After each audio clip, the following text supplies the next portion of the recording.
Целый Путин знает о нас и плохо спит, плохо ест от этого. Он дает приказ уничтожить. Корпус какой-то добровольческий. Денацификация точно пошла совсем не по плану и совсем не туда. Это татуха с моей бывшей работы, а это ЧВК «Вагнер». Ну, я там 100 человек сегодня убил. Я убил сегодня 100 человек. Нормальный человек, ну, наверное, он все-таки как-то подумает, блин, какой тяжелый день сегодня. А то, что на Волчанском агрегатном заводе там они ели кошек, там собак, птиц, мочу пили. Война стоит на пороге Европы, а воинов там нет. Победы-то нет. Да, там Украина, мы там Мелитополь, Бердянск, там руины Мариуполя захватили, но это все, оно не катит. Латвия, Литва, Эстония будут атакованы. Главный итог СВО: освободили Курскую область в натуре. Сьогоднішні наші герої вміють ламати стереотипи. Перше відео про росіян, які воюють на стороні України, вийшло на нашому каналі в 2022 році. Це був час, коли хлопці шукали офіційного статусу, але ніяк не могли його отримати. На сьогоднішній день це сильна структура, від спецоперації якої дуже підгорає у Кремлі.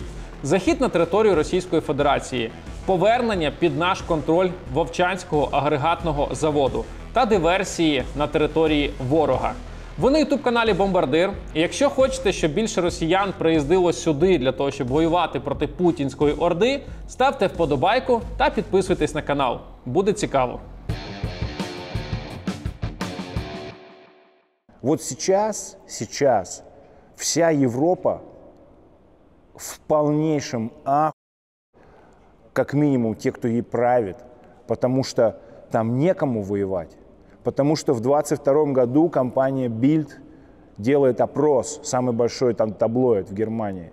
Готовы ли вы воевать за Германию в случае нападения внешнего врага?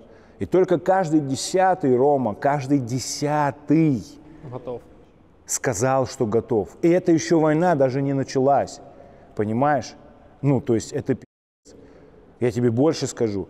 Как только заикнулся Макрон, ну там в теории, если будет парад планет Луна в 7-м доме, может быть тогда какой-то ограниченный европейский контингент в Украину там где-то около Львова встанет, нахуй стали увольняться из Бундесвера. Серьезно? Из Бундесвера стали увольняться солдаты, потому что они обосрались.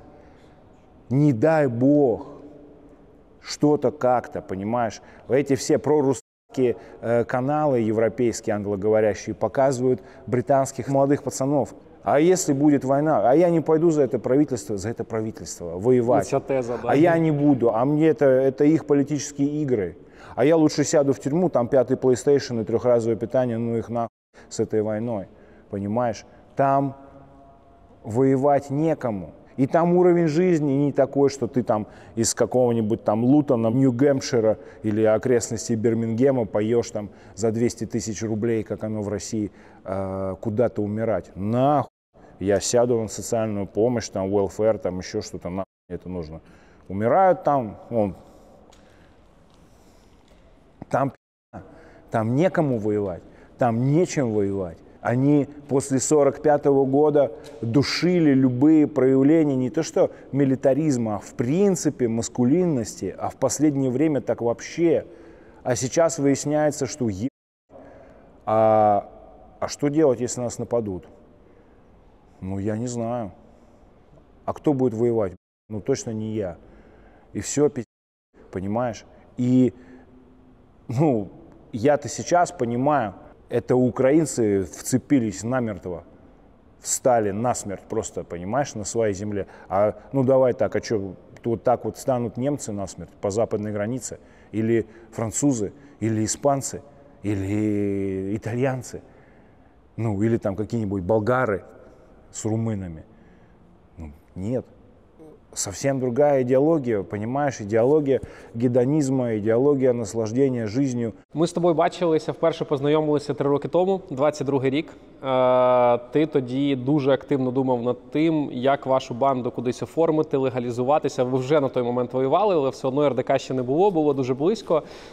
І ніхто не хотів давати вам зброю. Єдина структура, яка вас взяла до себе, це Головне управління розвідки. І зараз ви дуже хороші результати маєте. Відбитий завод в Вовчанську, захід на території Російської Федерації, медіа-ефект на весь світ, величезна прес-конференція. Тоді тебе турбувало питання оформлення людей в єдину структуру. Що тебе зараз турбує найбільше в цей момент, коли ми зустрічаємося?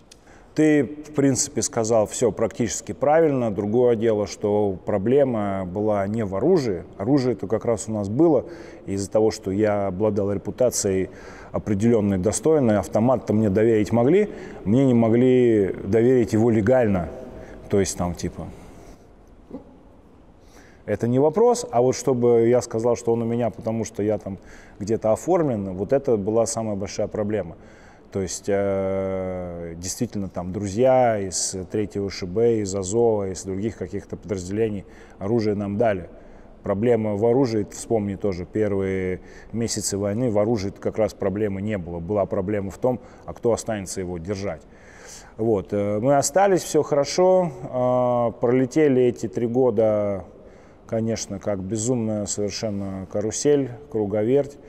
И да, операции, которые ты упомянул, операции, которые ты не сказал, понятно, там Красный Днепр, да, и мы на Авдеевском направлении, на самом деле очень серьезная это была история, мы, может быть, не так сильно о ней рассказывали, там тогда не получилось у парней хорошо поснимать, но факт того, что мы прикрыли отход из Авдеевки, окруженной уже, и как Сахима, мы прикрыли отход 110-й бригады и 3-го ШБ с помощью, при поддержке ребят из 225 и других, конечно, тоже подразделений ГУРМО.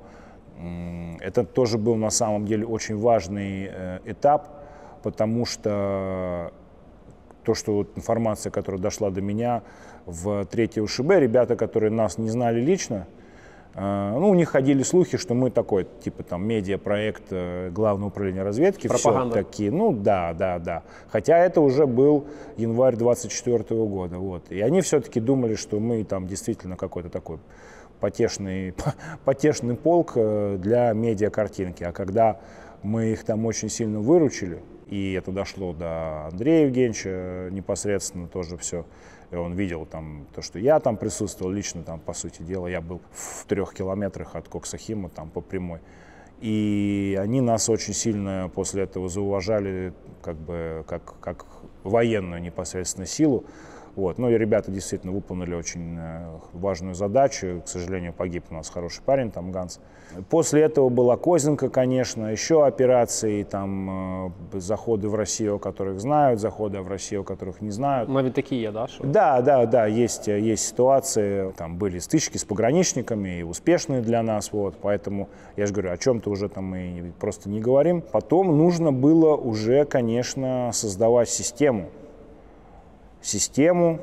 Когда я говорю систему, я имею в виду систему рекрутинга, систему тренировок, базу, да, то есть нужно было наладить питание, снабжение, нужно было придумать финансовую модель, за счет чего мы будем, да, все это дело финансировать, расширять, поэтому мы как бы там особым способом перераспределяем наши зарплаты, да, в первую очередь, и там действительно сделали нормальную, я считаю, достойную систему, которая работает в принципе. То есть мы, например, начинаем выплачивать жалования ребятам, даже которые еще не оформлены. Или, например, мы начинаем выплачивать жалование, понятно, небольшое, но все-таки ребятам из спецконтингента, кто уже теперь воюет с нами. Систему создали, нужно ее дальше уже было развивать, продолжать участвовать в каких-то операциях. Сейчас мы находимся на стадии роста, рост наш продолжается. Буквально несколько дней назад приехали новые добровольцы, ребята, там несколько десятков уже ребят. И я понимаю, что, в принципе, РДК как система существует. Все, я ее создал, она есть. Конечно, есть потери там у нас очень-очень обидные. Но одним из характеризующих систему факторов является то, что если удалить какую-то ее часть, она все равно продолжит работать. И в даний момент русский добровольчий корпус – это, в принципі, работающая система. Зразу питання вдогоночку тобі. Ну, по вам серйозно працюють. Навіть президент Російської Федерації сказав про вас знищувати як терористів, ніяких цей. Ти розумієш, що по тобі працюють? І якщо так станеться, що тебе не буде, чи є людина, яка зможе, ти вважаєш, цю позицію зайняти? Наверное, это одно из главных медийных событий, главный успех прошлого года, медийный, конечно, если мы не считаем освобождение Волчанского агрегатного завода, пленные, там еще что-то, вот то, что целый Путин знает о нас и плохо спит, не знаю, плохо ест от этого, вот это очень круто. Он не просит уничтожить Азов, он не просит уничтожить 3-ю ШБ, он не просит уничтожить, я не знаю, там, 98-ю бригаду, там, еще кого-то. Он просит, он дает приказ уничтожить русский добровольческий корпус. Корпус какой-то добровольческий, еще там 4 группы. Общая численность где-то под 2500 человек. Вот сейчас их как мясо такое бросают на штурмы, мясные штурмы, это точно, вот в данном случае можно так и сказать, на госгранице. Потери у противника очень большие. Ты подумай, какой боли ему стоило произнести вслух, по суті діла, наше ім'я. Да? Да, хто не знає, він там Навального ніколи не називав, по суті, ніколи. Он произнес его фамилию через 2 недели после того, как он умер в тюрьме или там был убит. Он только тогда произнес его фамилию. До этого он просто патологически молчал. Пациент, этот человек, мужчина, там, да, вот все что угодно. Оппозиция. Да, представители оппозиции. Вот. А про нас пришлось сказать на 3-м году войны, на 2-м году нашего существования, по сути дела. И это очень круто. Это очень круто. Ну, і це виклики певні, ти розумієш, що по вам працюють, да, знову ж таки. Безусловно. Якщо ти відійдеш, чи є людина, яка є на заміну хтось, хто зможе стати на це місце? По харизмі, по організаторським можливостям? Безусловно, я полностью, абсолютно доверяю Саше Фортуне. Это, по сути дела, начальник штаба в РДК. И я знаю, что этот человек не предаст ни в коем случае ни наши идеалы, да, ни наше дело, ни память парней, которые уже положили свои жизни за нашу победу. Я ему полностью доверяю, и я знаю, ну, в принципе, там, у меня есть там что-то типа такого политического завещания, неозвученного, и там я все разложил. 3-м человеком в случае, да, там, например, гибели Саши или там моей и Саши, должен был бы стать Антон Турист. Настолько тоже я ему доверял, но он, к сожалению, погиб в феврале. Давайте вспомним о наших соратниках, кто был с нами с самого начала и отдал свою жизнь ради нашего успеха, ради нашей общей победы. Стрём, Шайба, Балтика, Бритва, Ганс, Башмак, Толян, Вольф, Терен, Евш, Крест, Крюгер, Кост, Тридцать, Турист, Хабаров, Ямал, Гослер, Пес, Шов, Тень, Милош, Слава РДК!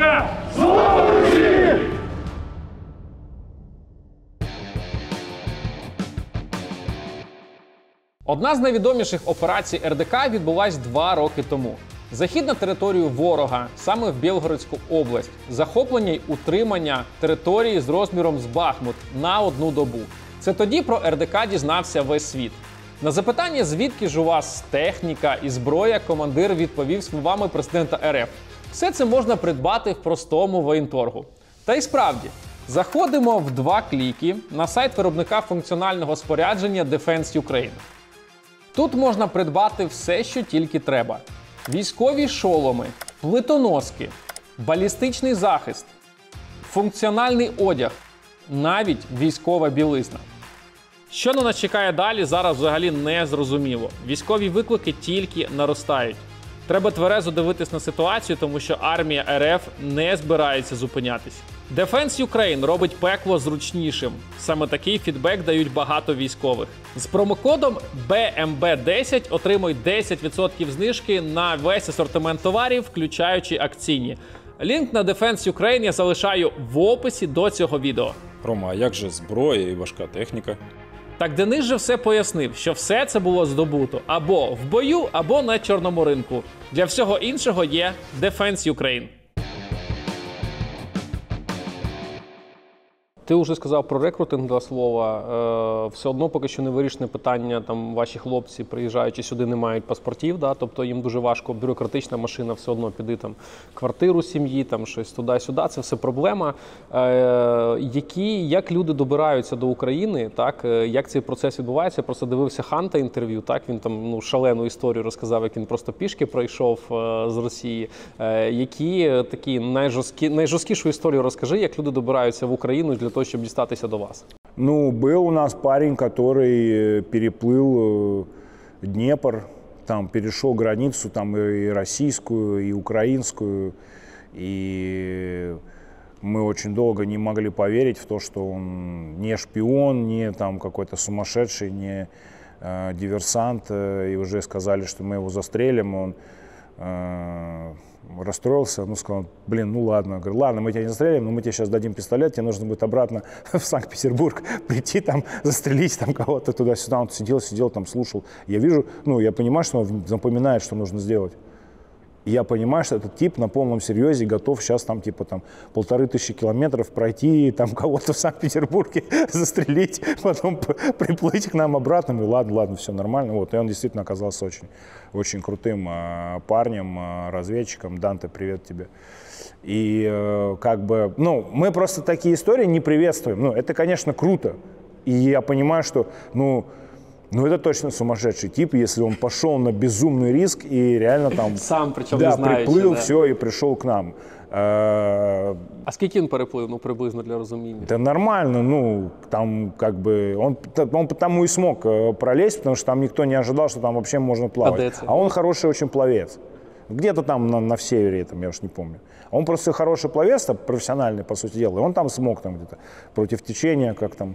Через плен тоже там есть парни, которые там приходят сами там с автоматом вот так, там, я в РДК, например, там сразу.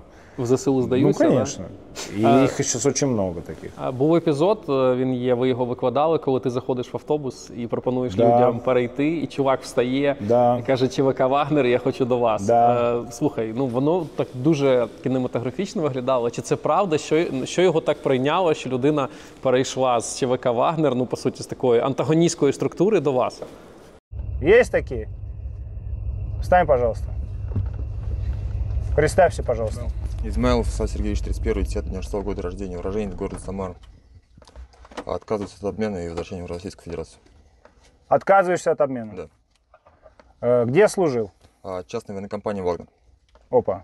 Влад, парень, в принципе, такой очень необычный. Я скажу честно, Влад Измайлов, я рад искренне, что он воюет за нас, потому что он на самом деле очень хороший воин, такой, он очень хладнокровный, исполнительный, хороший парень. Я думаю, что это аспект отношения, потому что он, например, в плен даже не сдавался, его взяли в плен, да, он остался с раненым своим там товарищем боевым, не уходил от него, хотя он получил приказ на оттяжку. Вот. Он пытался его спасти, и это очень, я считаю, человека характеризует достойно. Отношения. Мы с ним разговаривали же до этого долго, неоднократно. Тобто до автобуса до цієї ситуації були розмови? Ну, да? Конечно. Я объяснял, хотя на момент лета 23 года русский добровольческий корпус, мы только-только стали заезжать на новую базу, и там нас было там сильно меньше, чем сейчас, конечно. Я думаю, что сыграло отношение личное. мое, там, еще ребят, кто с ним разговаривал.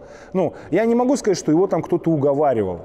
Просто он сориентировался в ситуации, он быстро понял, что его ждет.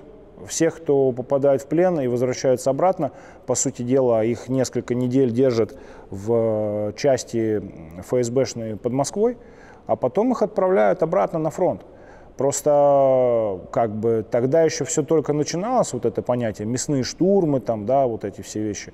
А он уже в этом всем участвовал.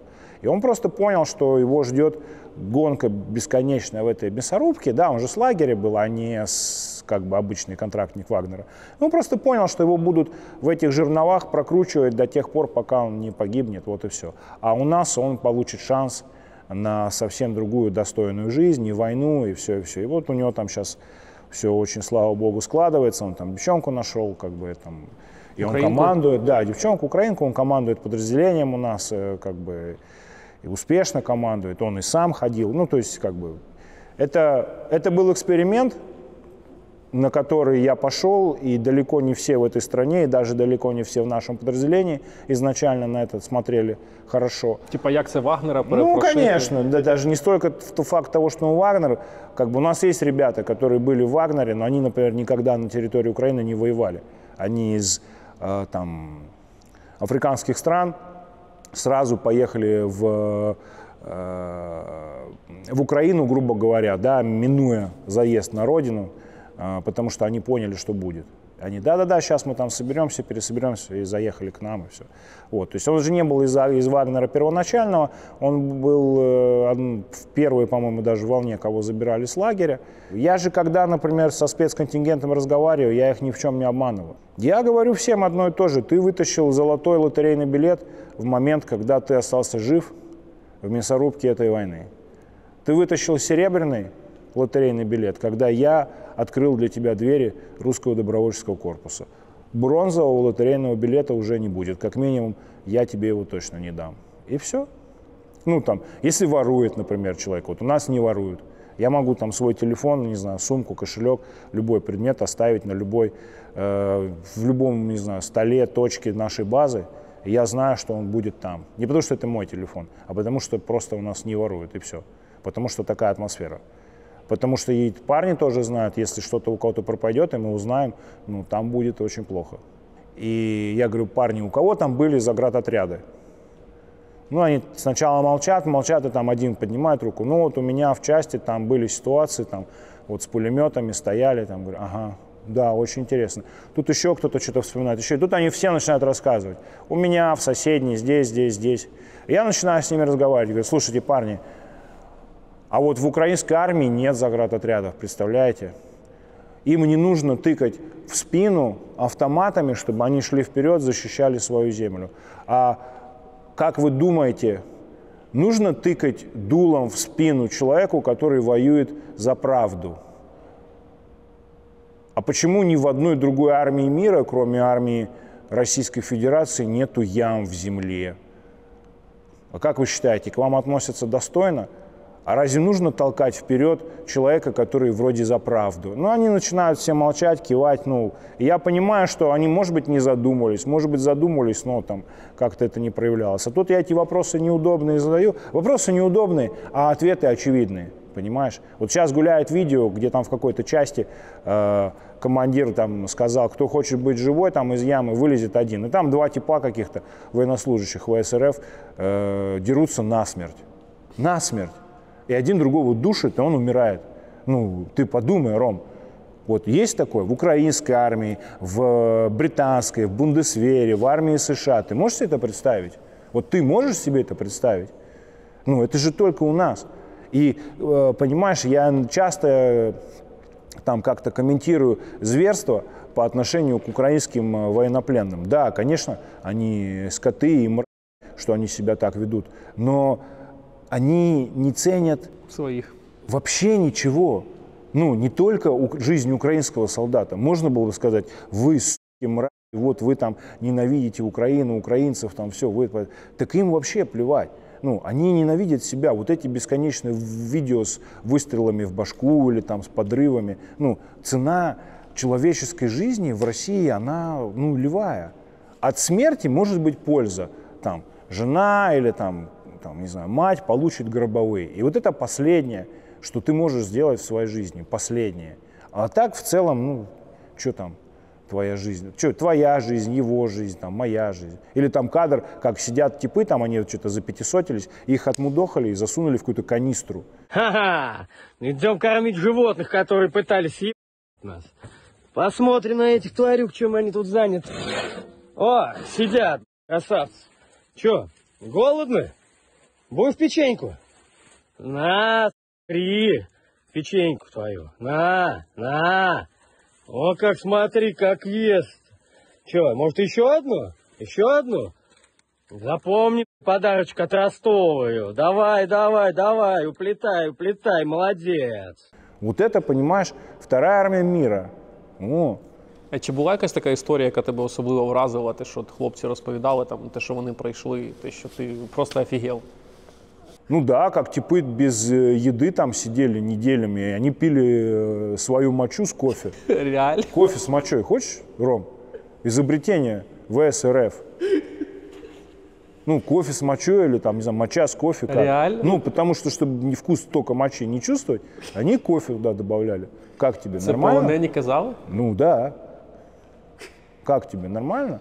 А то, что на Волчанском агрегатном заводе там они ели кошек, там собак, птиц каких-то там, мочу пили. Ну, они там, правда, не с кофе пили, а с таблеткой вот этой обеззараживающей. Воду из системы пожаротушения они выпили.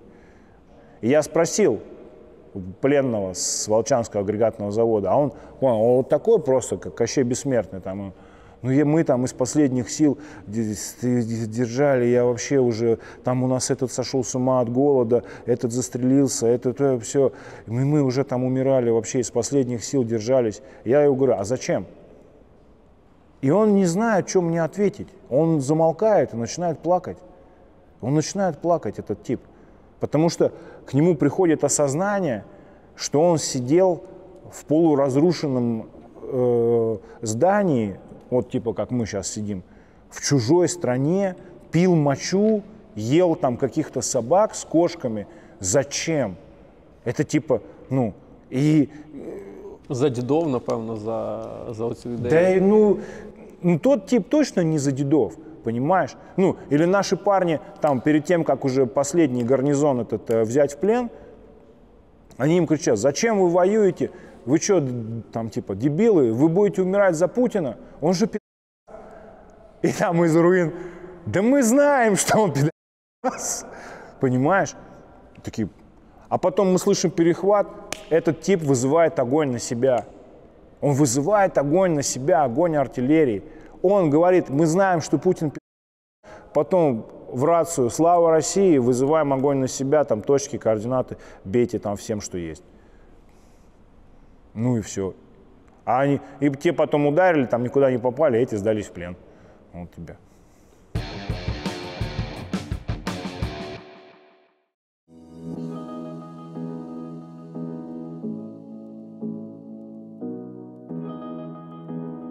Я заправляюся пульсом на око. І для мене це не просто про хороше пальне, а ще й про постійну допомогу армії. Адже вже 3 роки гривня з кожного літру йде на проєкт «Око за око». Можливо, хтось скаже, що 1 гривня нічого не вирішує. Але якщо підрахувати, мільйони водіїв по всій країні постійно заправляються пульсом, виходить щось неймовірне. За 3 роки «Око» та «Повернись живим» передали зброї та техніки нашим військовим на 1,2 мільярди гривень. Ого-го! І це не просто цифри, це сотні одиниць зброї, тисячі дронів, машин та інша техніка, яка реально рятує життя. Зараз допомога спрямована на дронопад. Це проєкт, який допомагає збивати ворожі розвіддрони. Чужі пташки літають над фронтом та нашими містами та шукають місця, куди навести, щоб вдарити ракетами. Тож кожен збитий розвідувальний дрон потенційно це ракета, яка не прилетіла до нас. Тому важливо збивати їх якомога більше. Тож все просто. Заправляєшся пульсом на око та допомагаєш армії. І буде ворогу по справедливості. Око за око.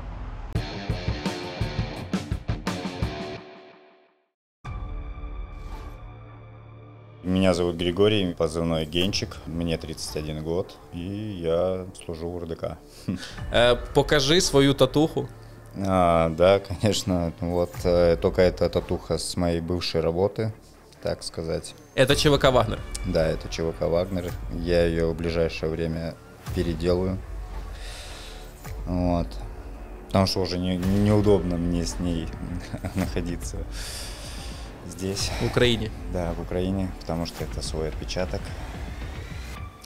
Потому что когда я был слеп и не видел, где правда, ну, и только потом я осознал все. Ты ходишь по столице Украины, по Киеву, с татухой ЧВК «Вагнер», правильно? Ну да, и единственное радует то, что не все это понимают, что это за татуировка, а те, кто проявляет интерес, я говорю просто, что это воин. Я родом, да, с Новгородской области, Великий Новгород. Жил долгое время в Новгороде в самом, там в детском доме жил, там же и потом, ну, переехал в область, это где-то 250 километров от самого Новгорода, вот, жил в селе, вырос, грубо говоря, на улице, типа, ну, как бы с 9 лет я в детском доме. ЧВК «Вагнер», когда пошла эта кампания, я находился в местах не столь отдаленных. По совершению преступления предусмотрено статьей 161. Первое – это кража, там, ну, драка и, типа, забрал то, что, ну, выпало с кармана, типа, телефон и деньги. Ну, поднес ему к лицу и сказал, что, как бы, придешь завтра ко мне, извинишься за свое поведение, я тебе все это отдам. Но вместо этого он пошел сразу в милицию и, короче, на меня написал депешу. Меня снова сажают по 318, это за сотрудников.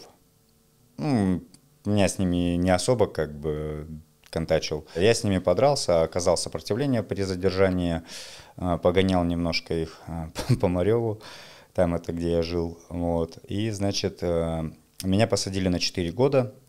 И тут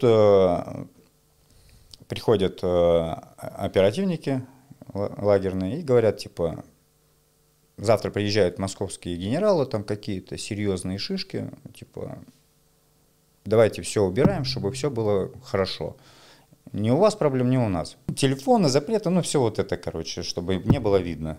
Следующий день, 10 часов утра, нас всех закрывают по баракам.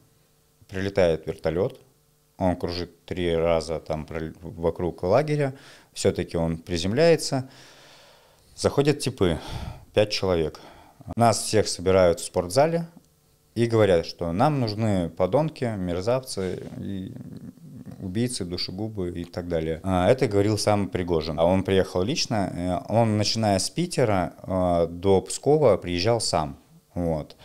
Значит, это получается самая первая компания, которая отправилась в зону СВО в рядах ЧВК «Вагнер». Он приехал, записывает всех, кто сидит по 105, 111, 4, убийства, да, разбои. Вот. Ему не важно, если оно было в жизни, ну, там на протяжении всей жизни, да, там сидел за 105-ю, значит, ты уже гож. Все, ты нужен. Не брали насильников, не брали наркоманов. И как бы, да, на этом все. А всех остальных брали. Мои 318-е, они подошли. Что типа, ну, да, пойдет. Это хорошо. Во-первых, пообещали очень много сладкого. Помилование президентское, что ты не будешь судим, что типа у тебя все будет хорошо. Значит, ты сможешь начать жизнь с нового листа. Деньги, ну, типа, на тот момент хотелось просто свалить уже оттуда и понять, ну, как бы, что почувствовать свободу. Ну, за 3 года, 4 месяца с этим СВО, как оно началось, в лагерях стало трудно дышать. Ну, типа, там и так-то сложно дышать, да, а так они начали затягивать гайки. Щемит, да? Да, ну, не хочешь ехать на войну, значит, сиди. Никакого тебе ни УДО, ничего. Там самое главное, типа, чтобы научились двигаться в группе и стрелять. Все. И как наложить жгут. А мы приехали, прошли, так сказать, обучение 5 дней. Вот. Было выделено 8 дней на обучение. В итоге мы обучались всего 5. И после 5 дней уже сразу на войну. Все началось со Светлодарской ТЭЦ, Семигорье, Кадема и Николаевка. Все, после этого моя деятельность окончена была. Нас перевели в инструкторов. Те, кто остался в живых, да.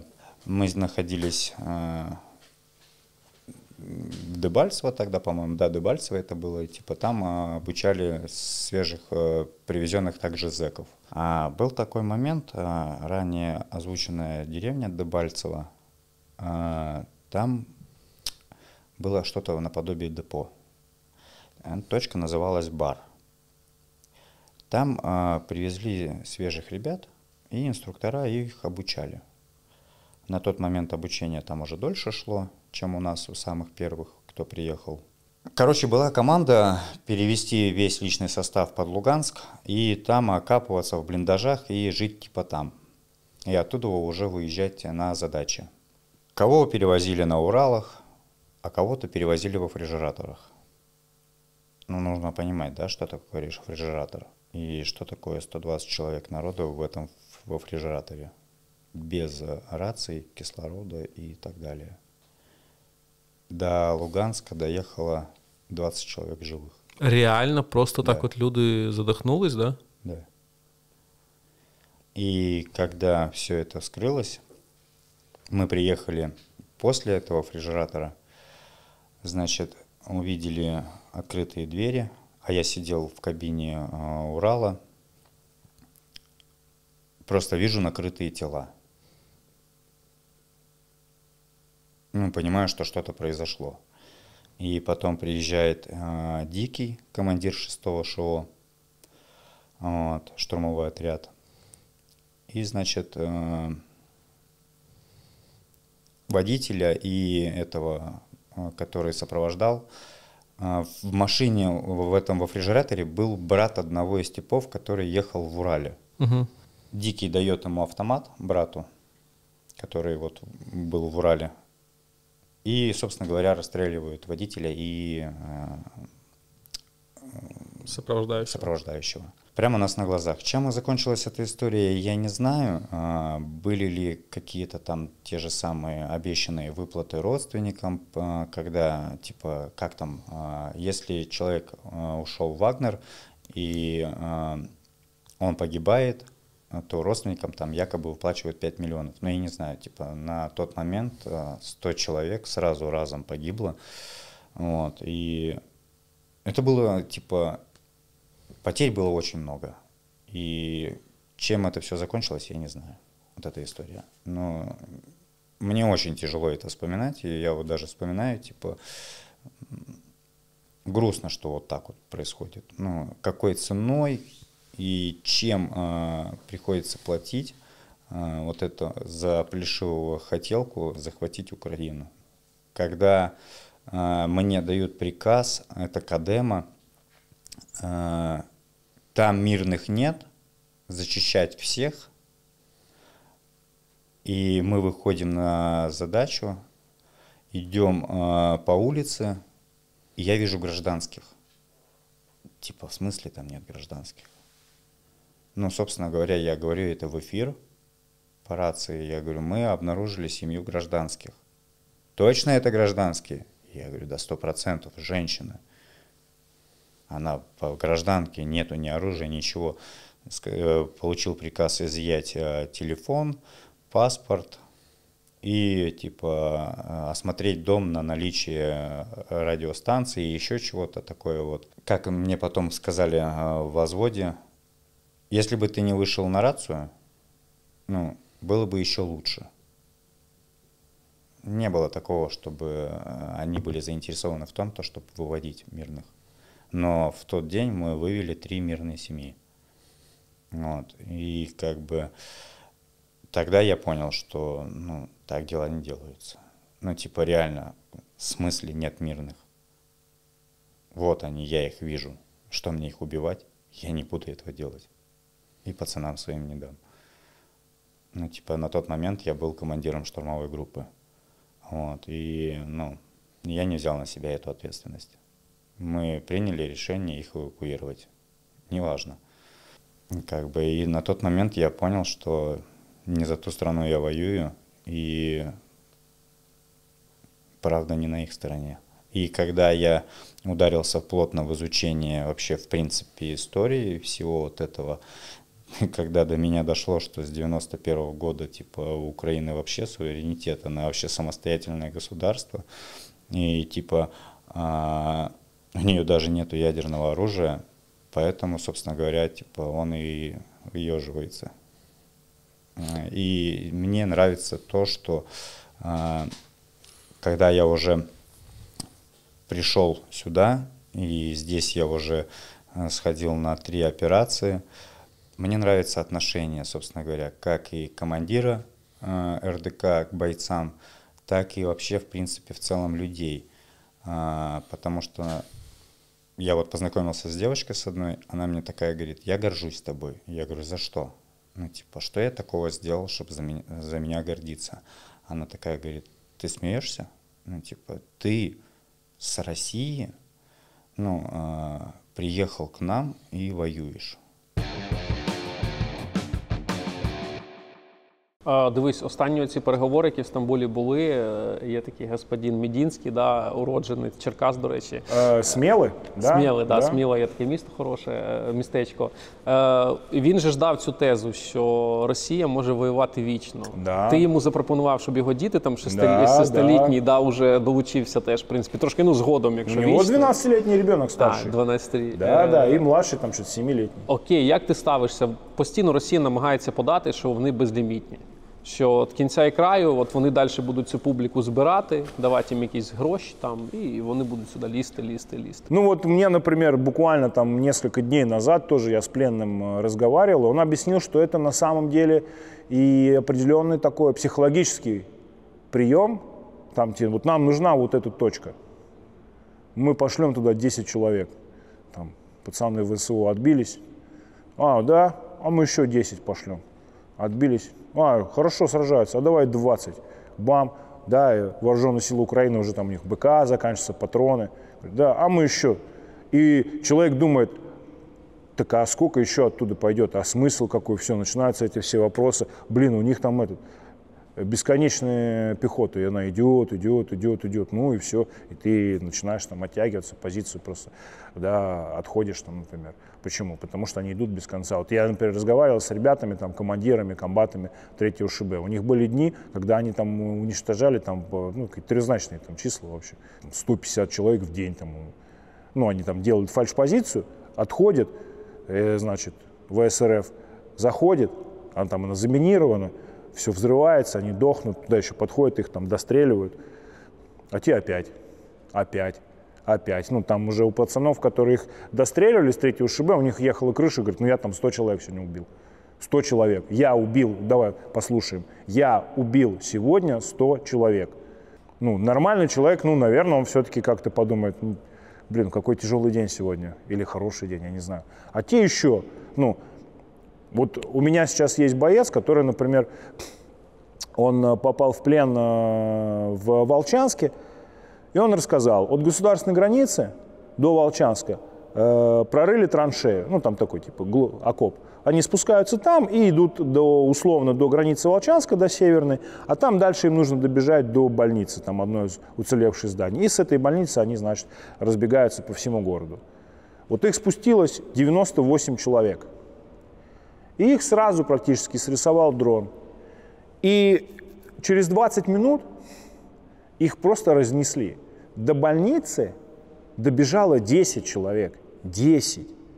А 86 погибло. 86 в течение там нескольких минут.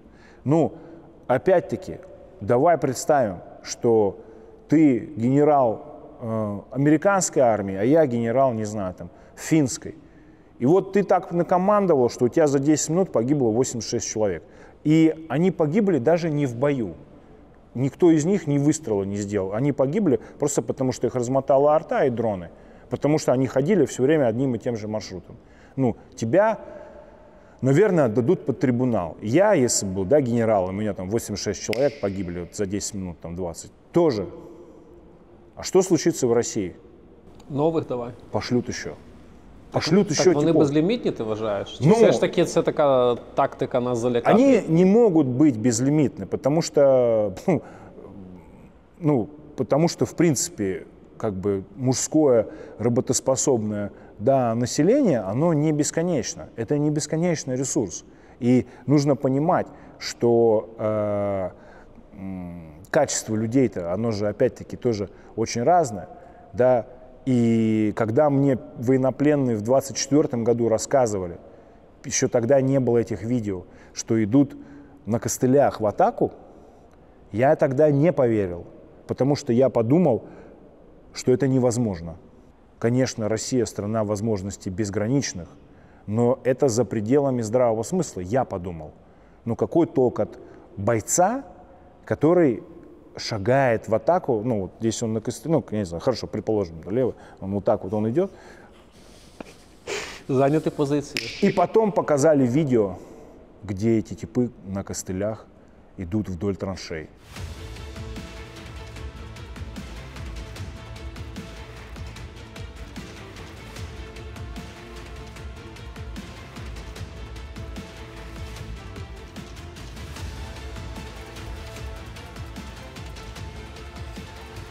Я вообще обалдел тогда.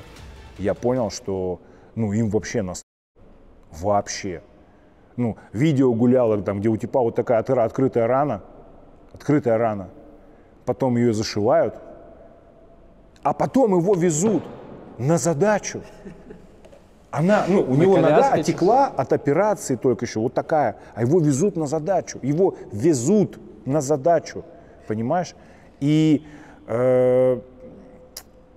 если бы было все хорошо, легко и просто, то они не набирали бы ЗК, они не набирали бы СИЗО, они не набирали бы бомжей, они не набирали бы каких-то там пакистанцев. До речі, я бачив в Еспаньолі, да, в Еспаньолі, видимо, вообще хорошо дела, да, если они там набирають і вічових, і гепатитчиків. Хто не знає оголошення в їхньому телеграмі, що ми беремо з гепатитом і з вічем теж людей. Вот просто представь, в каком ты должен находиться положении, если из всех возможных категорий мужского населения, хотя они там и женщин берут, ты готов брать вічових, гепатитчиків? Это що таке? Дивися, а з іншого боку, наші люди говорять, що у нас помирають найкращі, а у них помирають, такі, типу, там, нижча каста, будемо так говорити, да? Ті люди, які не сильно потрібні. Що вони на зоні там сидять, чим вони займаються? От вони пішли, допомогли країні. Для чого найкращих брати? Найкращі займаються там бізнесом, я не знаю, будують плани свої і так далі. У них все-таки есть выбор, понимаешь, пока еще. Потому что это 145-миллионная нация, и они могут выбрать плохих, хороших, средних, там, наикращих, наиващих. Они пока могут это сделать. Но, опять-таки, понимаешь, главное, самое главное, чтобы в Москву, Санкт-Петербург, Казань, Екатеринбург не шли гробы. Реально? Конечно, это самое главное. Потому что когда гробы пойдут в большие города, вот это уже будет не очень. А ти вважаєш, зараз ще не йдуть, ще не чіпають Москву? Нет. Це політика така, типу, Конечно, ці місця не... Конечно, любой ценой. Вокруг подписания контракта в России, да, существует целый бизнес. Там, во-первых, есть квоты, которые спущены на предприятие, да, и ты, например, вот ты должен со своего предприятия отправить, я не знаю, там, 20% мужского коллектива на СВО. Понятно, что если ты отправишь 20% мужского коллектива, у тебя может просто накрыться весь твой бизнес. Поэтому что они делают? Находят, опять-таки, целые службы уже этим занимаются, да, услуга такая есть. Находят каких-то там бомжей, алкашей там по провинции или там где-то, заводят их в штат своего предприятия и потом сразу отправляют на СВО. И поэтому там появляются на СВО там какие-то хронически больные мужчины, например. Или ты из какой-то глубочезной провинции, и мы знаем, что, например, там в Москве, в Краснодаре, в Санкт-Петербурге самая большая единовременная выплата. Я, как услугу, оплачиваю тебе проезд до там, Москвы, Екатеринбурга там, или Краснодара, беру там тебя, оплачиваю тебе хостел, например, там, на день, на два, Беру тебя в военкомат, ты подписываешь, я с этого получаю откат, ты поехал, я с деньгами, все хорошо. Тобто не треба мати прописку? Цілий сервіс вокруг этого. Ти думаєш, є шанс, що вони прокинуться і просто подумають, що якась критична маса, стільки людей вже поховали, що може, ну, напевно, треба зупиняти це все? Чи все одно, от, як знаєш, в Другу світову казали, що там кров'ю все одно Дніпро червоний, і вони будуть помирати далі і все одно? Зависит от темпов продвижения. Потому что, как бы, ну, если... В чем момент самый главный? Нет победы. Победы-то нет. Да, там Украина, мы там Мелитополь, Бердянск, там руины Мариуполя захватили, но это все... Не масштабно. Оно не катит. Харьков, где Одесса, русский город, где? Вы же обещали. Киев за 3 дня, ну там уже они там делают вид, что они этого не говорили, там, но Одесса, русский город, Николаев, Харьков обязательно, а оно этим даже не пахнет. Пока это не произойдет, будет эта история дальше продолжаться. Нужно продать населению победу. Ради чего? Ну, нас ненавидит там полмира, да, санкции, да, там сотни тысяч погибших, да, там в экономике все хуже и хуже с каждым месяцем дела, да, но пока наши мальчики там где-то побеждают, будем терпеть, все не зря, мы же там, а наши мальчики, ну, 7 месяцев Курскую область освобождали. Главный итог СВО, освободили Курскую область в натуре. Ні, ну Донецька, Луганська область, вони тобі скажуть.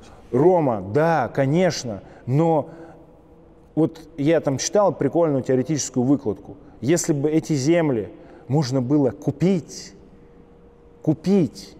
причем там в 10, в 100 раз дороже, то это было бы в 1000 раз дешевле, чем та цена, которой оплачены там эти квадратные метры. Ну, за прошлый год, за весь прошлый год ВСРФ суммарно захватили там территорию примерно там размером с Москву и Санкт-Петербург. 4500 квадратных километров. Много или мало? Ну, относительно там, да, это и не много, и не мало. За год. А цена какая за это была заплачена? Ну, с учетом того, что сейчас под контролем ВСРФ территория меньшая, чем в 2022 году. С учетом, да, отыгранной Харьковской области, Киевской области и так далее. Ну, да, конечно, они продвигаются, да, это махина, ресурс, все. Но я уверен, что там все прекрасно понимают, что никакой демилитаризации не будет, денацификации не будет. Это все уже нужно забыть. Харькова, и Одесса и Николаева не будет. Это понятно. А вот что мы продадим за результат? Руины Бахмута или руины Авдеевки? Это не результат. Это не результат. И они в тупиковой ситуации. Нужно идти вперед, а это дорого стоит. И с каждым днем все дороже. Сейчас нужно больше обращать внимание на экономическое положение вещей в Российской Федерации. Я думаю, что там начинает очень сильно трещать. Дивися, зупиняти цю історію теж для них проблематично, тому що, ну, там, контингент 700 мільйон людей, які понюхали уже смерті, отримують величезні гроші, вони завтра прийдуть в Росію і будуть мотити воду, правильно? Ну, тобто вони вже приходять, скільки там різних якихось побутових ситуацій. 2 недели назад было зафиксировано первое заказное убийство в России с использованием FPV-дрона. Понимаешь? И вот эти сотни тысяч мужчин, там, треть, наверное, из которых была в лагерях, там, половина просто сидела, там, другая там, треть стояла рядом, конечно, они пропитаны уже там, насилием, да, конечно, каждый из них принес домой гранату, припрятал пистолет, припрятал автомат или как минимум знает, кто припрятал, да. А самое главное, они привыкли получать по 200 тысяч рублей в месяц. И их жены привыкли к тому, что мой Сереженька приносит домой 200 тысяч рублей. А тут бах, и кто ты? Охранник в пятерочке или там на кассе в Дикси будешь сидеть за 30, 40, 50 тысяч рублей? Ты не будешь. И Российская Федерация прекрасно понимает, и это тоже проблема, понимаешь, как этот конфликт заканчивать, а чем его заканчивать. Просто мир, бам, и вот эти сотни тысяч мужиков ломятся обратно, понимаешь. Поэтому нужно будет, конечно, сразу какой-то другой начинать конфликт, где вот эту всю публику нужно будет сжечь обязательно. Сжечь. Ну а как иначе, что с ними делать? Ресоциализировать? Ой, вы наши ветераны СВО, сейчас вот вы будете получать пожизненную пенсию, как в Америке, $1500. Ну, ты себе так представляешь? А что с ними делать? Вот что они с ними делают? Ти мені казав, що країни Балтії вже дуже переживають, да? Ну, конечно, конечно. Потому что маленькую, яркую, быструю, победоносную войну там провести можно идеально. И цель эта идеальная. Украину поддержали, советские памятники, значит, сносят, марши нацистских, значит, эсэсовцев устраивают, сухопутный коридор в Калининград нужен позарез, а то вдруг что, да, Литва откажется, Польша откажется, и Калининград превращается в остров, вся Калининградская область. Непорядок, да, нужно обязательно к нему сухопутный коридор пробить. А самое главное, нужна победа, быстрая победоносная война. Причем там же может быть любой исход, ну, предположим, захватили, да, они там все 3 страны или одну из стран, и могут начать торг. Мы выйдем, оставим нашу военную базу, но выйдем. Но взамен признайте то, что мы захватили на территории Украины. Крым наш навсегда. Отдаем вам, не знаю, Эстонию, Латвию, Литву, отдаем, хорошо. Но это наше. Иначе останемся здесь. Ну и все. И что сделает мировое сообщество? Что сделает? Ты знаешь ответ на этот вопрос. И я знаю. И они знают. Хлопці, представтесь, я знаю, що ви з середовища футбольних хуліганів. Меня зовут Андрей, мой позывной Перун, я штурмовик русского добровольческого корпуса. Участвовал в спартаковском околофутбольном движении в городе Москва. В русском добровольческом корпусе нахожусь 4 месяца. Я Вадим, мой позывной Чипс. Я приехал в РДК 4 месяца назад. Я являлся представителем околофутбольного объединения «Секта» «Московский Спартак», а именно коллектива КБ «Рязань». Скільки вам років? Мне 21 год. Мне 20 лет. Чи знають ваші родичі, що ви тут, що ви приїхали з Росії в Україну саме воювати? Нет, моя семья не знает. Моя тоже не знает. Ага. А цікаво просто, що ви їм сказали, яка легенда, де ви, що ви? Я в Польше на клубнике. А я в Грузию переехал. Ну и в Европу в целом был. Но я пришел на экзамен в школу перед ЕГЭ. У нас, получается, классный час был. Я прихожу в школу после драки на следующий день. У меня синяки, гематомы там на лице. А я в футболке пришел еще и в шортах. Я прихожу, сажусь за парту. У меня тогда татуировки там было видно какие-то, еще что-то. И тогда как раз было это видео, где азовцы выходили с Азовстали. И этот классный руководитель говорит: вот, смотрите, такие с Азовстали выходят, типа. И на меня показывают. На тебе? Да.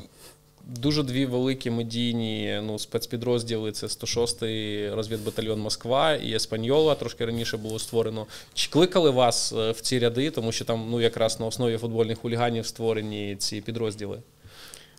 Да, меня звали в Эспаньолу пару раз. Як це відбувалось?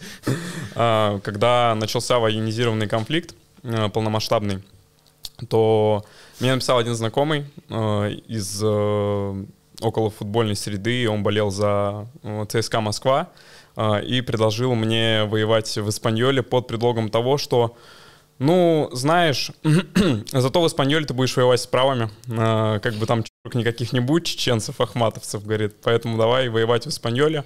Я тогда высказал свою позицию. Так и сказал, да? Да, так и сказал. Я тогда высказал свою позицию на этот счет, что если я буду воевать, то только за сторону України. А той фактор, що ви воюєте проти росіян, у вас якось є особливі якісь переживання з цього приводу, що з того боку можуть бути такі самі хлопці, яких там набрали, мобілізували, направили просто як скот проти вас?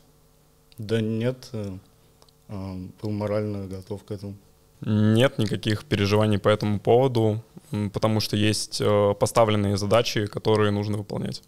Просто я бачу, що російські медіа, вони дуже часто цю тему розкручують, що от ви воюєте проти своєї країни. Да? І яким чином ви допомагаєте своїй країні, якщо ви йдете проти неї? Они воюют за нынешний режим, а мы идем против него. Воюя за сторону Украины в этом военном конфликте, мы помогаем своей стране тем, что, во-первых, мы живым примером показываем, как можно бороться с властью. Потому что много кто, находясь в России, говорит, что он не поддерживает путинский, кремлевский режим и хочет от него избавиться. Но для того, чтобы от него избавиться, нужно как минимум что-то сделать. И РДК дает почву для этого, добровольцы показывают, как это нужно сделать. Мені цікаво ваші перші враження від приїзду в Україну, так? Що вас найбільше вразило тут, в спілкуванні з людьми, в загальній атмосфері в Києві чи в інших містах, те, що не так, як в Росії? Здесь люди не боятся высказываться, как минимум. Потому что, даже помня свой опыт, находясь в Москве, мне достаточно часто приходилось говорить шепотом. Какое-то время, потому что стучат, пишут доносы. Соседи реально могут позвонить в полицию и рассказать о том, что они услышали через картонную стенку разговор на кухне о том, что ты Путина ненавидишь или Украину поддерживаешь. Большое количество моих знакомых и даже друзей сидят в тюрьмах по политическим статьям за поддержку Украины. За доносы? Да, потому что по доносам сажают. И не только из-за этого. Кто-то из них совершал какие-то прямые действия на территории РФ, а есть примеры людей, которые реально просто с кем-то по телефону, допустим, поговорили или со своими близкими на кухне обсудили какую-то ситуацию, и после этого к ним домой постучались сотрудники Федеральной службы безопасности. Тобто ти реально знаєш ситуації, де сусіди доносили, і от за розмову на кухні людей посадили, да? Да, я знаю такую ситуацию. Ага. І хто це, якщо? Это мой достаточно хороший знакомый, и он то ли со своей девушкой общался, то ли со своей женой, я уже, честно, не помню.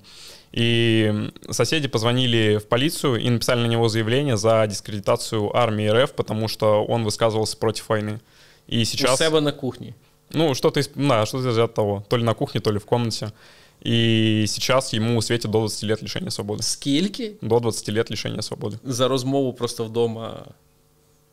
Парни, кто еще до сих пор сомневается в том, ехать ли, воевать или не ехать, ответ очевиден. Присоединяйтесь к борьбе. Мы своим примером показываем вам, что это возможно, что вот с нами все в порядке.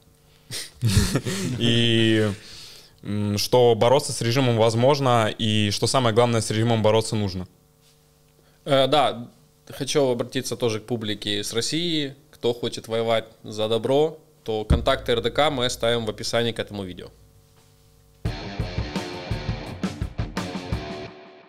Ти спілкувався з багатьма правими представниками по всьому світу, да? Тобто Англія, Уельс, США, Європа.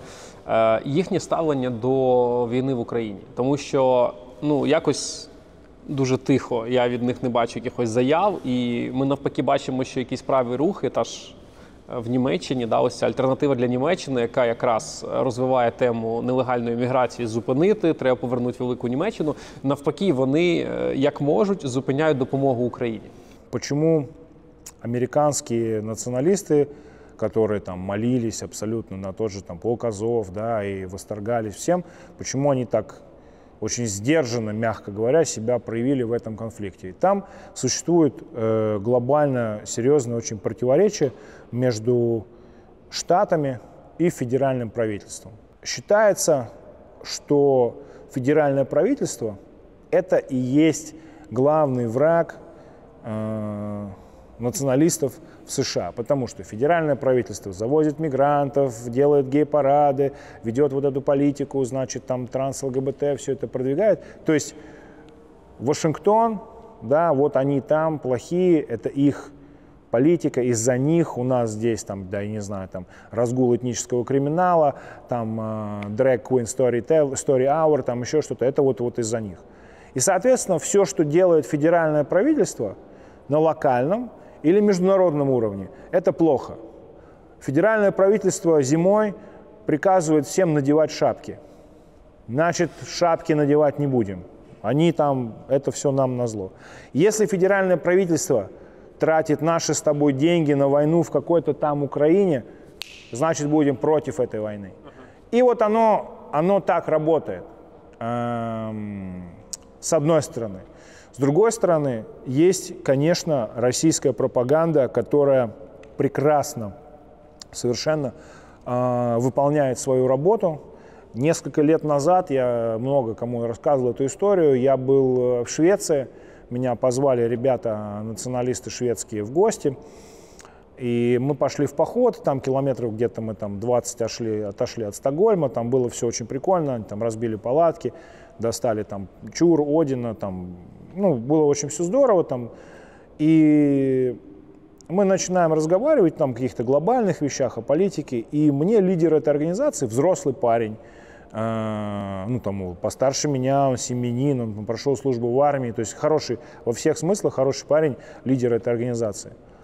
Он, значит, выпивает рог меда и говорит мне: знаешь, Денис, я вот на самом деле, конечно, мечтаю, честно тебе скажу, чтобы на нас напала Россия, захватила тут все.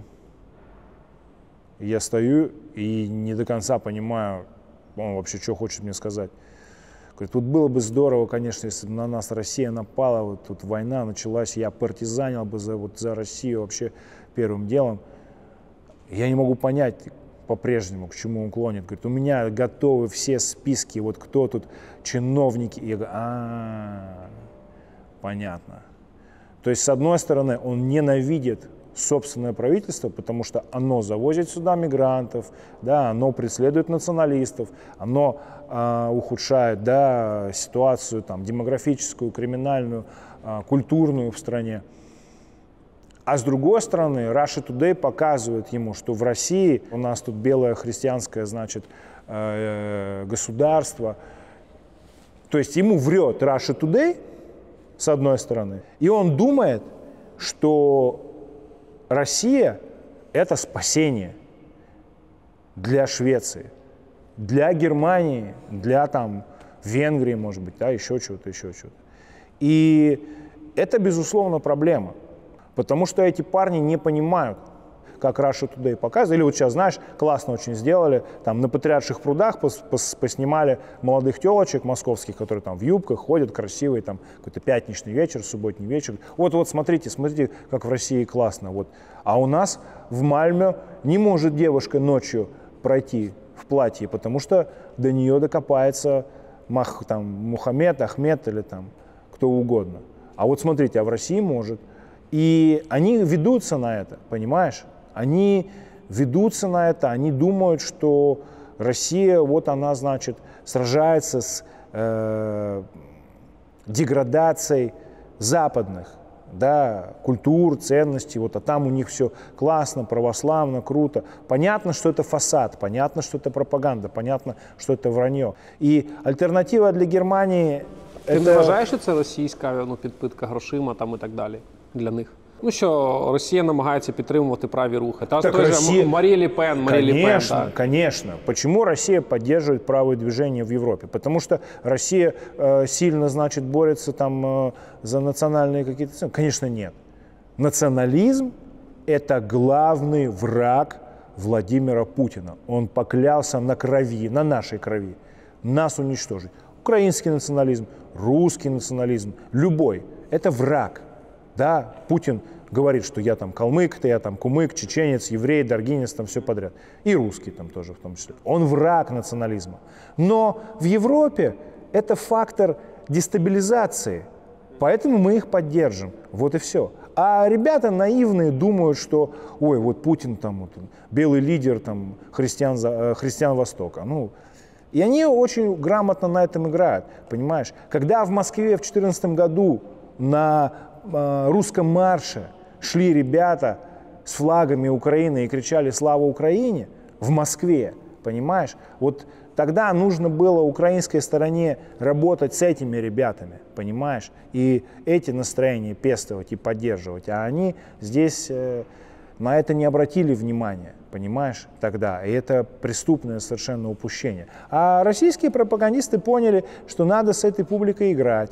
Понимаєш? І поэтому... А публіка розуміє, що Росія з ними грає чи ні? Нет. Чи публіка просто кормиться, Нет, то, що їм допомагають? Нет, я думаю, что нет. Я думаю, что очень многие убеждены, что это вот на самом деле так. Ну, понимаешь, они показывают Зеленского в образе на каблуках, где он пародирует группу «Казаки». Ну, знаешь, черно-белые вот эти кадры, где там он вместе с труппой 95-го квартала, они пародируют вот этих ребят из группы «Казаки». Казахи, казаки, я не знаю, как правильно. А на Западе пока, смотрите, президент Украины гей. Смотрите, вот он на каблуках скачет. А президент Российской Федерации стреляет там в тире где-то. Не, ну мы, конечно, знаем, он настоящий мужчина, а этот что тут на каблуках скачет. ФСБ приписувало тобі замах на відомого православного олігарха Малафєєва. Це та людина, яка говорять, що він курує багато правих рухів, двуглавий орел. Двуглавый орел, да, абсолютно верно. Я бы до конца войны не хотел комментировать этот эпизод. Окей. Нещодавно ще один цікавий момент стався. В Москві відбувся напад на достатньо таки відомого в правих колах співака. Кумира правой молодежи даже. Русский стяг. Євгеній Долганов. Так. Да. Чи маєш ти стосунок до цього, тому що ти теж там прокоментував у себе в Телеграмі? Ну, я особо не комментировал, я поставил смайлик. Ага. Этот эпизод я тоже бы пока не хотел комментировать. Но, возможно, здесь нам конца войны не нужно будет ждать. И я все-таки что-то расскажу. Или, может быть, даже покажу. Ще один відомий кейс – ваша спроба порятунку Навального. Я, чесно кажучи, взагалі офігел, коли я це побачив. Чи можеш ти якісь подробиці розповісти, наскільки це важко було взагалі там з ним вийти навіть на контакт, просто отримувати якусь інформацію, тому що, в принципі, вже зрозуміло, да, фінал, операція не вийшла, він потім помер. Розкажи, чи це було реально взагалі? Ну, мы не выходили там на контакт с ним, просто, грубо говоря, ко мне обратились, ну, как в Главное управление разведки, спросили, есть ли у нас там достаточно людей, или можем мы их саккумулировать, там, готовых там, условно на там, какую-то, я не знаю, там, силовую операцию. То есть речь о чем шла, в принципе? Речь шла о нападении на конвой. И... На Ямале, правильно? Нет, в том-то и дело, что он сначала находился во Владимирской колонии. И суть нашего плана заключалась в том, ну, это условно европейская территория России. И речь шла о том, чтобы, когда стало очевидно, что его будут этапировать в другую точку России, речь шла о том, чтобы как бы организовать нападение на конвой, отбить его и там вывести. И, ну, не обязательно вывести, там, спрятать, грубо говоря.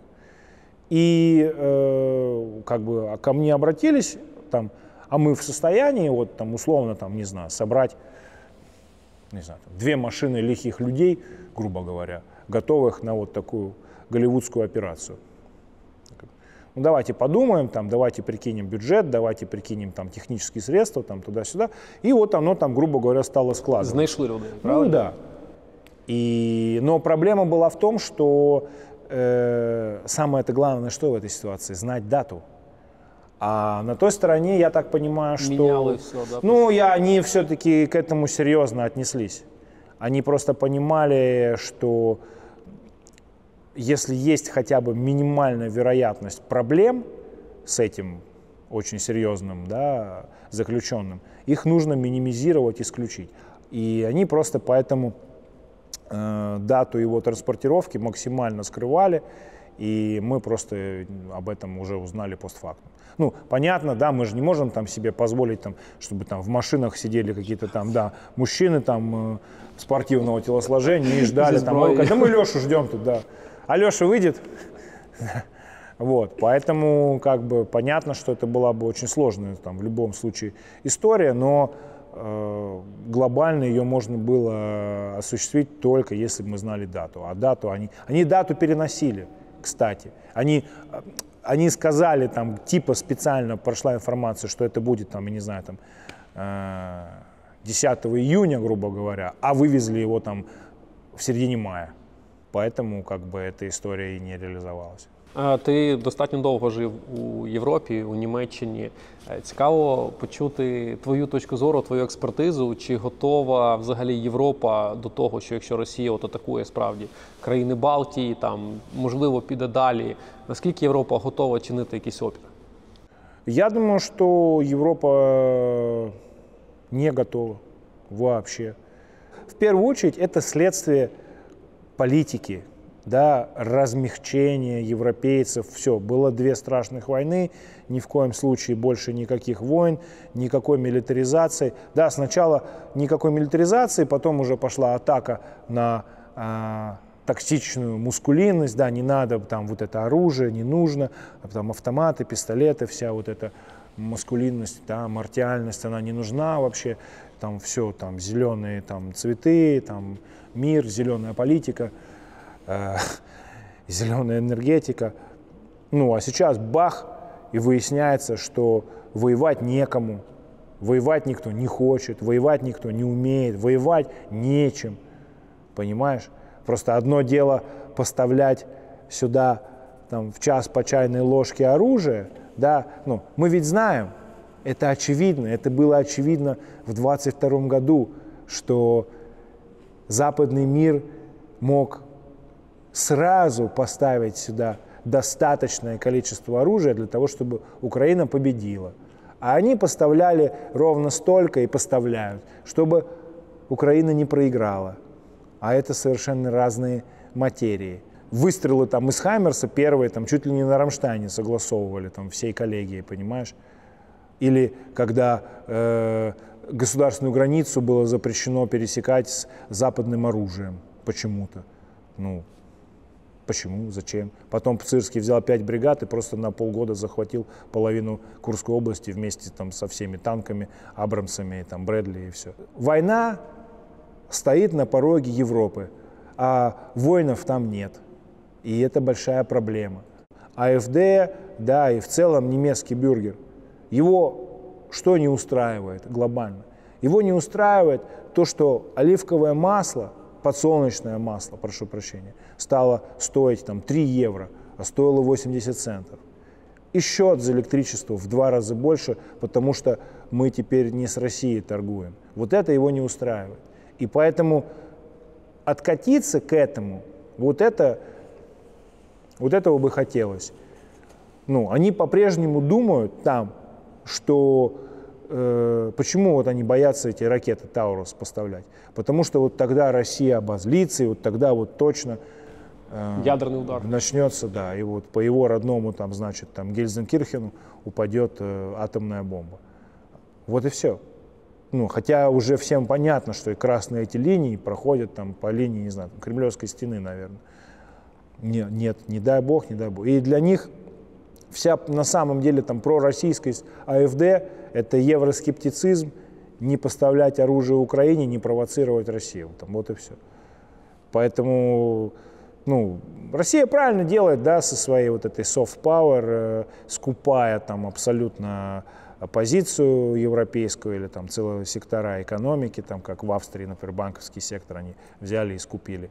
И теперь, конечно, там все это лоббирует, все эти интересы. Мне парни из Венгрии, националисты, тоже пишут, говорят, дружище, там, ты не подумай, что мы тут за Орбана или там против вас, просто Орбан сидит в абсолютной зависимости энергетической от Российской Федерации и будет делать все, что скажет Путин. У него типа там вот простой очень выбор. Ну, понятно. Ну, вот это и есть субъектность. Вот я очень хочу, чтобы Украина выбрала не проевропейский путь, не пророссийский, безусловно, а проукраинский путь. И Украина может это сделать, имеет возможности к этому. Выход к морю, экономику, и размер страны, и людские ресурсы, самую сильную армию сейчас на континенте, ну, после российской, естественно. Это армия Украины, вооруженные силы Украины, самая сильная армия, объективно, самая тренированная, самая многочисленная и опытная теперь на европейском континенте. Сейчас там самая большая база за пределами ФРГ будет, по-моему, в Эстонии. И там будет целых 5000 человек. Там какому-то там 28-му году. Ти просто смієшся з масштабами нашими, да? Там одна бригада, там, по суті. Ну, что сделают 5000 человек, да, ну, там мы, наверное, из них там 1500, там, это штаб и управление. Жінки. Ну, да, естественно, потому что это же инклюзивная армия, она же современная. Там должны быть обязательно женщины, там, трансгендеры, гендерфлюиды, там, вертолеты, боевые и не очень. Ну, вот что вот, как это будет выглядеть? Ну, я просто знаю, там, наши товарищи ездят в Европу, и их там пытаются там чему-то обучить. Ну, и там штаб, например, где там есть там, типа, там, атака, и там нету ни одного дрона, ни одного мавика, там, они не знают, что такое карусель, там, как она выглядит. Они не знают. Они думают, что там в FPV дрон там сбивается панцирем. Там. Ну, короче, там, они вообще не понимают. Они не понимают, там, как современная война выглядит, они не понимают. Потому что все армии НАТО готовы воевать с Советским Союзом образца 1986 года. Вот они с ним воевать готовы. А с современной Россией они воевать не готовы. Для Путина это же идеальная ситуация.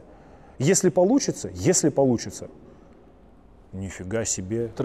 Мы НАТО просто пощечину, бах, 3 страны захватили, там все, выход к Балтийскому морю полноценный, да, мы тут все там, что, куда там, НАТО, что там ваше НАТО? НАТО за 3 дня, понимаешь, бах. А если не получится? Ну, не получится, все, вопросов нет, да, как бы там, но мы сожжем как минимум вот эту публику, да, вот эти вот там миллионы, этих сотни тысяч, да, там, своих. Да, своих мальчиков. Вот. Мы покажем НАТО, что мы вообще в любой момент готовы. Если что, тут на вас тоже там дернуться, вы тут тоже имейте в виду, не расслабляйтесь. А вдруг получится? А может, он, не знаю, там, Тарту мы там себе там оттяпаем, там, хоть один там город, там, Нарву, там, бам. Дивись, давай наприкінці трошки пофантазуємо. Давай уявимо, що РДК йде маршем схожим на такий, як Пригожин робив на Москву, і вам він вдається, ви захоплюєте Кремль, так. Ти там, у тебе є політичні амбіції. Що ти змінюєш в Росії? У вас є ваш маніфест, я його читав, тобто акцент на етнічних росіянах. Що ти змінюєш от в першу чергу, і що потрібно в Росії поміняти, щоб люди почали нормально жити? Понятно, что мы начинаем с трибунала, понятно, что мы начинаем с люстрации, понятно, что мы начинаем с полного запрета там, политических партий войны, да, там. Ну, глобально, в принципе, в России политической жизни как таковой нет, да, потому что политика — это, по сути дела, борьба за власть, а в России власть сконцентрирована на вершине вертикали, и никто там ни за что не борется. Поэтому, в принципе, можно и политическую систему в России полностью тоже абсолютно реформировать. Там понятно, что мы меняем и Конституцию, понятно, что мы меняем и Уголовный кодекс, да, понятно, что мы там убираем всякие политические статьи оттуда, там типа там, 282 и все вот эти там оправдания, дискредитация армии и так далее, и так далее. Понятно, что мы выпускаем людей, которые политически преследовались и находятся сейчас в заключении из исключительно статей, да, своих этих политических. Понятно, что... Территорию Украины віддаєте Крым, Донбасс? Я, в принципе, считаю, что все вот эти последние конфликты, Осетия, Грузия, Украина, ну, это все... Приднестровье. Приднестровье, да. Все эти политические аферы, это все нужно заканчивать. Кавказ? У нас прописано право нации на самоопределение, поэтому тобто если... ты готовый им дать референдум? Почему нет? Почему нет? Ну, они не стали Россией, эти территории. Они не стали Россией. Они стали частями Российской империи, да, в какой-то степени, безусловно. Но они не стали. А як ти хотів, щоб Росії. вони стали Росією, наприклад, Чечня, да? А я не хочу. Я не хочу. Если мне будет очень нужно поехать в Грозный и взять визу для этого, я возьму визу и поеду в Грозный по визе. Если мне будет очень нужно, очень сильно это важно, в принципе. Тобто ти готовий відпустити, якщо вони хочуть незалежність, так? Я не вижу в этом проблемы. Ну, а за что мы там будем держаться сейчас? За то, что этот город был там основан там, в 19 веке, казачья крепость, там все туда-сюда. Ну да, окей, ну так тогда надо было совсем по-другому развивать эти территории. Ну, они остались, по сути дела, там, исламскими республиками, там, живут по шариату. Ну, это что? Ну, это Россия. Я не хочу, чтобы Россия жила по шариату. Не хочу. Говорю это честно, прямо и открыто. І я проти этого, абсолютно. Слухай, я дивився твої інтерв'ю, ти от про чеченські війни, ти говорив, як про для тебе це як якийсь етнічна війна була. Звісно. Ти сказав про те, що російський народ дуже швидко все забуває, і коли закінчиться війна в Україні, там інформаційну кампанію проведуть, і українці знову там будуть друзі, там і без проблем взагалі. Не друзі. Браття, да. І ти сказав, що дуже швидко забули про те, як з чеченцями різались, відрізали голову, да? Конечно. Але ж ти готовий визнати, що Росія була неправа? Росія прийшла тоді на територію Чечні і влаштувала ці дві такі війни дуже жорсткі. Я просто теж дивився тоді російське телебачення іноді, і для мене там, умовно кажучи, Шаміль Басаєв це там дорівнює терорист. Зараз я почитав його інтерв'ю, а він робив ці терористичні там акти якісь просто для того, щоб зупинилась війна. Він казав, зупиніть війну, якщо світове товариство нас не чує, Росія порушує всі закони війни, вбиває жінок, дітей, так само, як зараз. Просто ми тоді цього не бачили. Він просто казав, зупиніть війну. Тобто Росія тоді була неправа. Вона полізла туди. Проблема в том, что войны в Чечне были поданы и воспринимались нами, всеми, как действительно расовая война, религиозная война, война наших против не наших, да, и это воспринималось как нечто вот просто супер чуждое, супер чужое.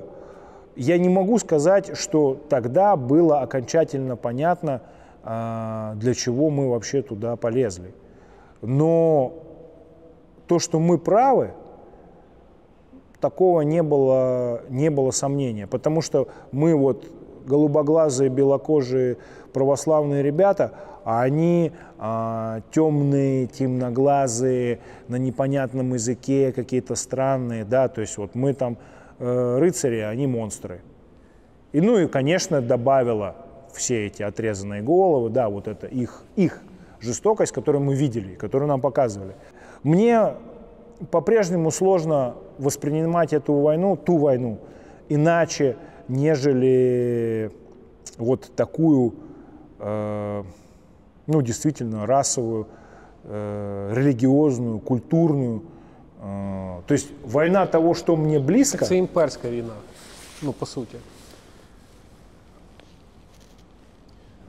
Понимаешь, ти дивишся в плоскості етнічної, а ти подивився в плоскості політичної. Країна хоче незалежності, так само як Україна. Ічкерія хоче незалежності. Росія не відпускає. Це ж ти переводиш це на етнічну історію. Да, только Украина ведет себя как самодостаточное, самостоятельное государство, а Чечня ведет себя как пиратская тортуга. Понимаешь? Когда в соседний Дагестан приехали, взяли там людей в плен, а потом требуют выкуп за них. Это тоже бизнес чеченский. Торговля людьми – это чеченский бизнес. Если до сих пор на кирпичном заводе в Дагестане работают рабы со всей России, представь, что было тогда. Поэтому говорить о том, что ВС-РФ, насильники, убийцы и педофилы, а Чечня – это свободолюбивые горские народы, это тоже не совсем правильно. Да, мы не в белом, но и они не красавчики. Поэтому говорить о том, что это была какая-то карательная експедиція. Це ж теж було Київ за 3 дня, Грозний за 3 часа, чи що вони казали тоді. То, что русские генералы как считали, так и считают русского солдатика, да, червяком и просто ступенькой, на которую они наступят для того, чтобы сюда упала новая звездочка, это было. Я больше воспринимаю Вторую мировую войну через призму вот этой войны. Вот я об этом больше на самом деле думаю. О том, что наши уважаемые деды, да, на самом деле были не себе насильниками, убийцами и мародерами. И каждая семья, которая хранит трофейную машинку «Зингер», которую дед принес с войны, должна подумать о том, что это было украдено из дома немецкой семьи. Хорошо, если их не убил твой дед, который, собственно говоря, эту трофейную машинку «Зингер» принес. И я читал там документы про там, велосипедные звонки, там, которые воровали у немцев, там, знаешь, там, 100 велосипедных звонков там, в вагоне там, какого-то генерала едет. Там, и те же самые велосипеды, там, и оконные рамы, там, и все подряд. Ну, короче, просто история написана победителями, и об этом как бы не принято говорить. Я очень долго думал, живя в Германии, а что там немцы, они носятся с этими изнасилованиями, что-то вот советская армия изнасиловала, убила, изнасиловала. Тобто ти коли жив це, ти чув це, да? Конечно, конечно. Я думал, а что там они носятся все время с этим, да? А потом началась Буча, и стало все понятно. Я только когда Буча началась, осознал, почему Магда Геббельс отравила всех своих детей. Семью, да, всю семью. Да потому что она понимала, что их будут насиловать и рвать на части освободители из советской армии, потому что они уже знали, что происходило на территориях в Восточной Пруссии, там, Кёнигсберг и так далее, и дальше, дальше, дальше, и далее везде, как говорится. Они знали, она понимала, что ждет ее детей, дочерей в первую очередь. Это в Советском Союзе говорили, что ой, там озверевшие фашисты, значит, нацисты отравили туда-сюда. А потом, уже только сейчас я понял, почему она это сделала. Потому что она осознавала, что ждет ее несовершеннолетних там детишек. Потому что придут солдатики, освободители, как сюда они пришли, и будут их насиловать и издеваться над ними. Потому что тогда это были фашисты, сейчас это бандеровцы, понимаешь? Вот и все.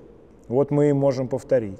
Поэтому с войной в Чечне, еще раз говорю, да, я не считаю ее праведной, я не считаю ее правильной. Я понимаю теперь, я теперь понимаю, вот Музычка, да, и там Унаунсо, кто приехал. Просто они понимали, что будет дальше 20 лет назад. А я не понимал, и ты не понимал, и большинство не понимало. И большинство, и мы тоже думали, они предатели. Как это? Почему они воюют за неславян? Почему они воюют за мусульман? Почему они воюют против нас? Они же должны быть тут с нами по одну сторону. Я не думал, что мы будем нападать на Грузию, на Осетию, там, на Украину. Я представить себе этого не мог. А ребята из Унаунсо, получается, понимали это, знали, что будет. И я смотрел и Джохара Дудаева интервью, который говорил, что будет и на Украину будет нападение. Обязательно, если вот российскую агрессию не остановить. Вот. Просто еще раз говорю, как бы Республика Ичкерия была не образцовым государством. Ну, однозначно. Может быть, они должны Слухай, были... так у них там скільки часу було? Ну як вони могли там за один Вот я только рік, что хотел сказать. два? Может быть, они должны были просто как-то, им нужно было время дать на какое-то там становление. Ну, говорить о том, что они хорошие, белые, пушистые, свободолюбивые, да, еще раз говорю, борцы за свободу, а мы имперские штурмовики и там и сволочи. Ну, оно не так. Оно не черное и белое, это 100%. Оно не черное и белое. В ситуації Україна-Росія чорне і біле чи ні? В ситуации Россия-Украина? Абсолютно. Окей. Останнє. Ти віриш в перемогу України в цій війні? Да, безусловно. Безусловно. Я просто считаю, что она будет не на поле боя и не в текущих, не в таких условиях. Ну, глобально я считаю, что в принципе факт того, что мы с тобой в 2025 году, да, сейчас сидим в Киеве, живы, да, и на самом деле неплохо как бы себя чувствуем. Я вон с момента нашего с тобой того интервью на 8 килограмм вообще поправился. Это, безусловно, победа. Уже. Киев не пал, ни один крупный город не пал. Одесса по-прежнему украинская, Харьков по-прежнему украинский, да, Николаев, все это на месте. Черноморский флот Российской Федерации по большей части находится на дне Черного моря. Да, страна без ВМФ загнала абсолютно страну с флотом. Да. Я сейчас смотрю новости, истребитель вооруженных сил Украины поразил там какую-то цель. Я думаю, откуда он взялся, какие истребители? По идее же там еще весной 22 года отчитался Коношенков, что флот потоплен, а авиафлот разбомблен, понимаешь? А у нас ППО все системы тоже все подавлено, все уничтожено. Демилитаризация была обещана, да, самая сильная, мощная современная армия на европейском континенте – это украинская армия. Денацификация была обещана, ну тут уж сам понимаешь. Батальоны пішли нові створення. Да, из 3-го ШБ получился 1-й армейский корпус, из 12-й бригады НГУ, 3-й армейский, из 12-й бригады получился 1-й корпус. Да, Кракен. Кракен, РДК. один, что говорит, РДК, с 3 человек мы начинали. Понимаешь, то есть денацификация точно пошла совсем не по плану и совсем не туда. Вот, поэтому... С этой точки зрения, конечно, Украина глобально уже победила. То, что Украина не может победить Российскую Федерацию на поле боя кость в кость, это была очень непопулярная моя мысль еще в 22 году. Никто это слушать не хотел, все рассчитывали на заход в Крым в 23 году, там ужин в Астории там, и так далее. Я не разделял этих ура-патриотических настроений, и в итоге я оказался прав. Я просто думаю, что задача Украины, украинского общества, украинской армии помнить о том, что война это не окончена, помнить о том, что на той стороне тоже люди. Да, их много, их больше на порядок, безусловно, но при том расходе, о котором я знаю, так не будет вечно, но кость в кость их больше, и техники у них больше, и всего у них больше, и западные партнеры там все еще не могут никак определиться, сколько там дать ракет, чтобы там Украина не погибла. На поле боя я не верю, я не думаю. Тоже они там научились и на дронах летать, и оптоволокно у них раньше появилось, чем у украинцев. Да, есть, конечно, определенный технический паритет, но людей, да, конечно, там на порядок больше. То есть контрактная система мобилизации себя полностью оправдала. Да, есть вариант заработать денег, но можно умереть. Да хрен с ним, можно, главное заработать. И они идут. Ну, сейчас в России в тюрьмах вообще люди практически не сидят. Вот если за твое правонарушение можно получить срок, то с СИЗО ты отправляешься на СВО. Вот все. Все. Это новая практика. Якщо ви додивились відео до цього моменту, то вам неодмінно було цікаво. Не забудьте вподобати цей матеріал, підписатись на канал і побажати хлопцям удачі в коментарях. Мені дуже цікаво, до якого рівня РДК дійде наступні кілька років. Що буде далі? Коти чи собаки? Я не люблю животных. Топ-3 найкрутіших українських ультрас. Чи двіжів взагалі? Ну, конечно, родные ЦСКА Киев. Безусловно, Динамо Киев, по сути дела, это и есть движ. Ну, наверное, харьковские ребята. Все-таки мы до войны были с ними знакомы, так скажем. Твій найбільший страх? Победа сил зла. Найбільше розчарування за 3 роки Великої війни? Это все, кого я раньше считал своими соратниками и друзьями, и товарищами.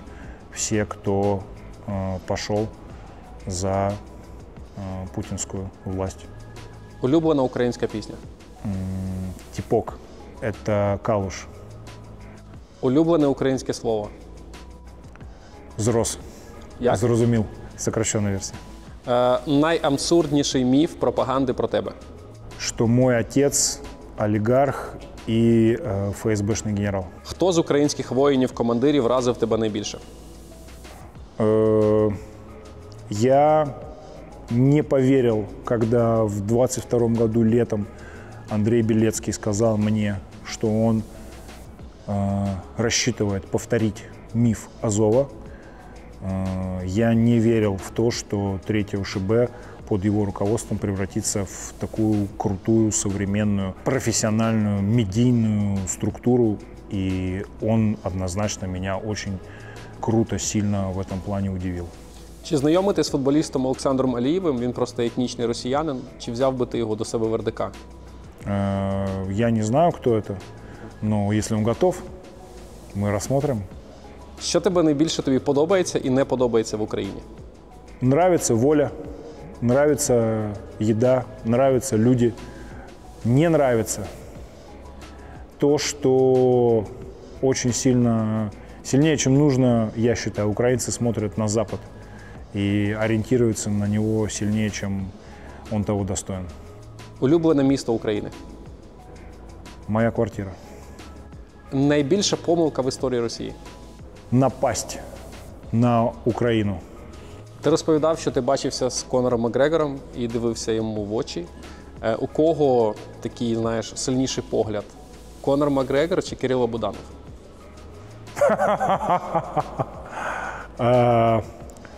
У них очень разная энергетика. Конор Макгрегор очень сильно сконцентрирован на себе и на том факте, что он стоит на вершине мира. А Кирилл Буданов сконцентрирован на войне. Ему важно только это. Ему важна победа украинского оружия, а не то, как он при этом выглядит, там, одет. У них очень разная энергетика, но она очень сильная, я скажу так. Якби ви були персонажем з кіно, хто б це був? Какой-нибудь злодей голливудский. В идеале Дарт Вейдер, конечно. Хто робить найкращу музику в Україні? Nord Division. Що б сказав Путіну, якби сидів напроти нього? Владимир Владимирович, пройдемте. Окей, останнє. Перше, що зробиш після перемоги України у війні? Поеду на отдых, наверное, куда-нибудь. В Росію поїдеш? На танке. На білому? На белом Абрамсе или на белом Леопарде. Дякую дуже.